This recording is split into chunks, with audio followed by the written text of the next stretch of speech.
তো তো বন্ধুরা দেখতে পাচ্ছেন আমরা প্রচণ্ড বিপদে পড়ে আছি। দেখতে পাচ্ছি আমি খালি গায়ে দাঁড়িয়ে আছি এই মুহূর্তে। কিছু বলার নেই, আমি গেঞ্জিটা খুলে মাথায় পরে নিয়েছি। আমার বেয়ার বডি দেখে সবাই আকর্ষণ হচ্ছে, কিন্তু আমি চেষ্টা করছি গাছের তলায় দাঁড়িয়ে। আবার ভূতেরা যেন আকর্ষণ হয়, প্লিজ দয়া করে ক্ষমা করো। আর কিছু বলার নেই এই সময়, কী করব। আর কিছু বলার আছে আপনার?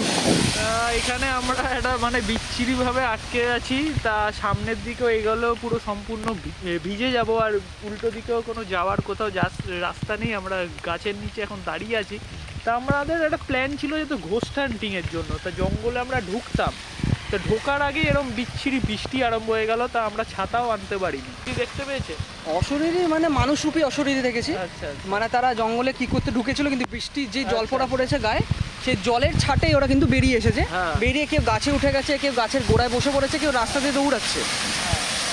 তো এমন অবস্থায় বলবো যে ভূত হোক মানুষ হোক সবার দিক থেকে ভয় থাকা উচিত। যে বৃষ্টি হলে কিন্তু সবাই পালায়, যেমন আমরা গাছের তলায় দাঁড়িয়েছি এই মুহূর্তে। হ্যাঁ, তা এখানে আমরা যে ঢুকবো, আজকে সারা রাত এখানটায় থাকবো। তা আমি একাই এসছিলাম, তা ওনার সাথে দেখা হয়েছে। এখন অদ্ভুত জায়গা, কোনো বাকি নেই যে আমি যাইনি।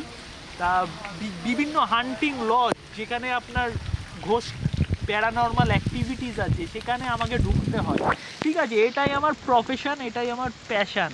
সুতরাং তা ওনার সাথে যে দেখা হয়ে গেল রাস্তায়, গুড জব ব্রাদার। হ্যাঁ, এই তো। তা আপনারও মনে হচ্ছে ভালোই সাহস আছে।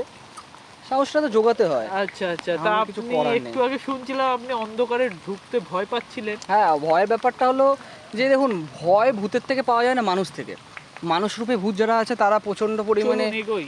আমরা এগিয়ে চলেছি রাস্তা দিয়ে। আর এখন বৃষ্টিটা একটু কমেছে, থেমেছে। এই সময় আমরা যদি বেরিয়ে যেতে পারি, তো ওই সময় গেঞ্জিটা মাথায় পরে নিতে হবে, নাহলে মানুষরূপী ভূতরেই আমাকে জাঁকিয়ে ধরবে। তো পরে দেখা হচ্ছে, আবার ভিডিও করবো পরে। টাটা।